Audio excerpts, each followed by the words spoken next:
On this super review, let's take a look at the Etymotic ER4XR. Now, I didn't know this before getting this box in person and reading a little bit of what Etymotic has put on the box. But according to Etymotic, they are the company that invented the in-ear earphone, which is kind of a crazy claim, and there's probably zero way in the world for me to verify that claim unless I went on Google or something like that. But it is interesting, and maybe that's why Etymotic is known for a couple of things in the in-ear game. One, they are known for having just incredible noise isolation. And when you see the way that these things fit, it kind of makes sense, but it can also be a little bit intimidating. The other thing that Etymotic is really well known for is accurate sound, and they put a lot of emphasis on the word accurate. And they've got the ER4 line, which is, they claim, their most accurate headphone. That said, I've actually got the XR model here. So there's the SR and the XR. SR stands for studio reference, and that is supposedly the absolute most accurate. XR stands for extended response, and this just brings a little bit of bass boost to that studio reference monitor to hopefully make it appeal a little bit more to consumer nerds like me. Now, it's not a cheap earphone. The Etymotic ER4, whether you get the SR or the XR, costs around $350. Sometimes you can find it for under $300, but that's about where you're looking at, and that is not cheap, especially compared to a lot of the stuff that I've been listening to. But for the reputation that this earphone has, I don't know, it sounds like this earphone can stand up to a lot of like Summit Fi earphones that cost over $1,000, multi-$1,000. And you get that for $350, maybe it's a bargain. So is this gonna be the last in-ear monitor that I get? Probably not, but let's go ahead and open it up, give it a listen, and find out if I have maybe a new standard.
All right, so I've spent the last 2 weeks listening to the Etymotic ER4XR and trying to figure out, are these things just a tool, or are these actually a good music listening earphone, right? These things are basically made to be super, super accurate. And frankly, I'm not really in a position to criticize the accuracy of these things, right?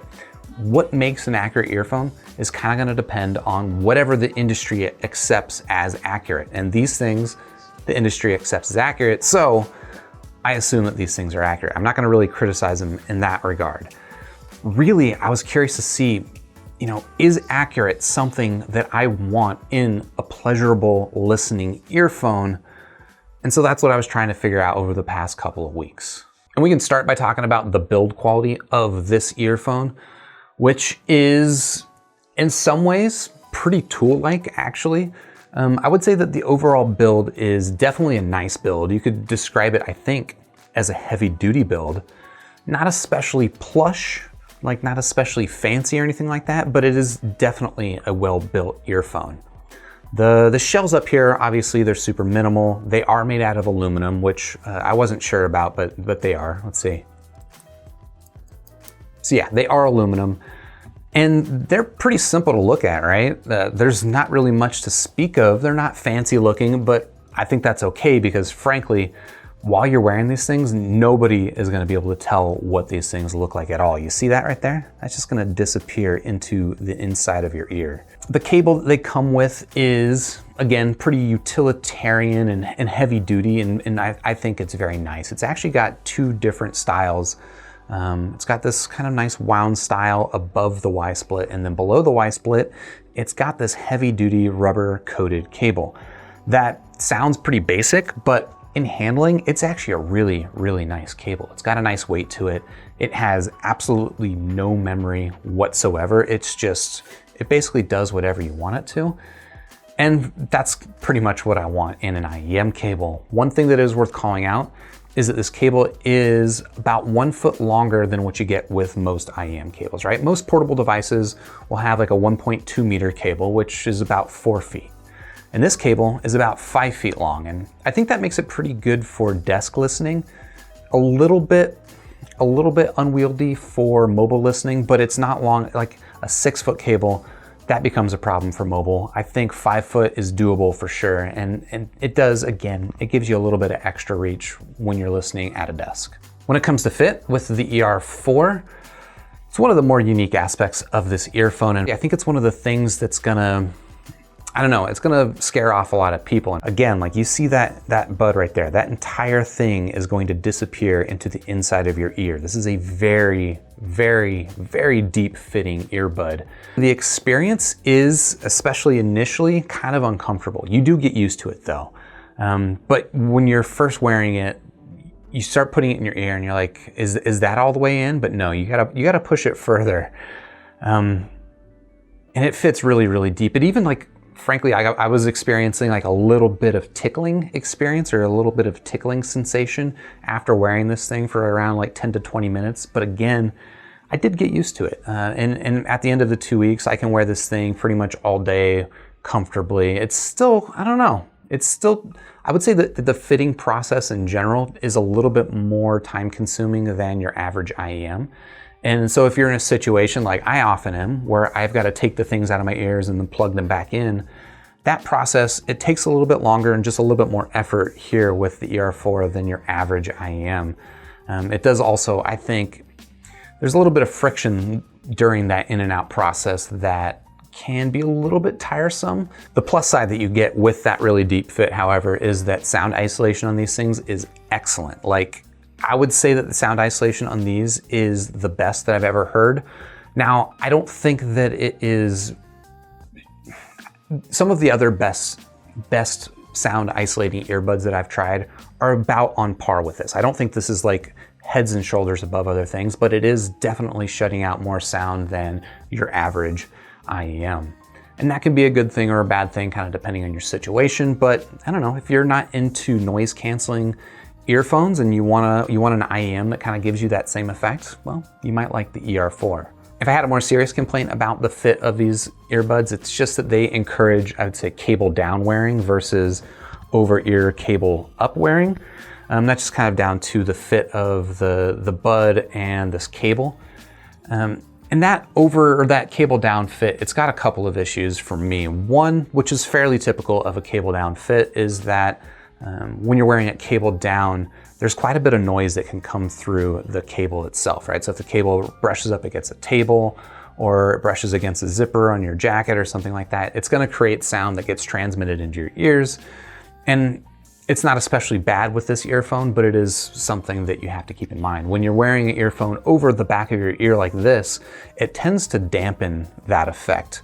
And by wearing it cable down, well, you don't get that. The other kind of side effect of wearing these things cable down is unique to this style of earbud. And it's just that, like, if I'm wearing a normal, I don't know, it's like an Apple AirPod and it's cable down and something tugs on that cable, it's just gonna fall out of my ear. These things, because they fit so deep and because the silicone tips on these are so grippy, it's gonna stay in your ear. And any tugging on this cable is basically gonna be tugging at the inside of your ear canal. And it can be a unique situation. I think it's not especially comfortable, but for sure it's secure. And then you can wear these things actually over ear if you want to, right? So you can wrap around like this and wear it over ear, but you can just see that when you do that, the cable ends up kind of poking out the side of your ear like a pair of handlebars. And I don't know. I don't think it's necessarily going to be a problem, but it does feel like it's a little bit more vulnerable to being accidentally smashed into the inside of your ear. So personally, I didn't wear it like that, but it did at least solve those problems for me. And then we get to talking about the sound of the ER4. And again, I'm not going to criticize this thing in terms of its accuracy. I trust that this is what the industry describes as accurate. This is accurate sound. If you want to hear exactly what your music producers intended, well, maybe that's not even true. But if you want to hear what they recorded, this is what you want to listen to on. That said, this is not a sound signature that is especially flattering to a lot of recordings. I think that, I don't know, with a lot of other earphones that have kind of more dynamics baked into the frequency response, they can get away with playing music tracks that aren't especially recorded that well. But if you're listening to stuff on these things that isn't recorded that well or doesn't have a lot of contrast and texture built into the recording, it's gonna sound very flat and it's very neutral, don't get me wrong, which can be a good thing, but it can sound very flat and kind of two-dimensional. But if you're listening to the right stuff, if you're listening to stuff that's mastered really, really well, it is gonna come across here and it's gonna be one of the best ways to enjoy that music. Now the ER4XR that I've got here, the big difference between this and the SR is that this has got a little bit of a bass boost on it. And if you look at it on a graph, you can clearly see that this has got about 3 to 4 dB more bass than the original ER4SR. And that's not a lot. So if you're looking for a bassy earphone, this is not it. But if you're looking for just a nice, clean, neutral sound that's got enough bass in it to make it fun and engaging, I think they've done it pretty well here.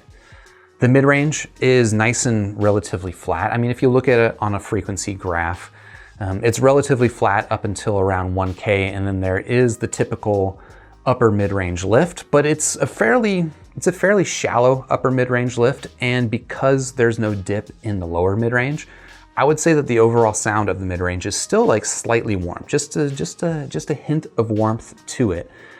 But it does allow vocals to sound nice and clean, and I think it just kind of creates like a, I don't know, it doesn't feel especially three-dimensional, the sound, but it does sound nicely laid out and spacious, if that makes sense. So things like vocals and guitars and stuff, they don't feel like they're on top of each other. They kind of feel like they're in their own place without necessarily feeling like they're in, 3 dimensions around your head.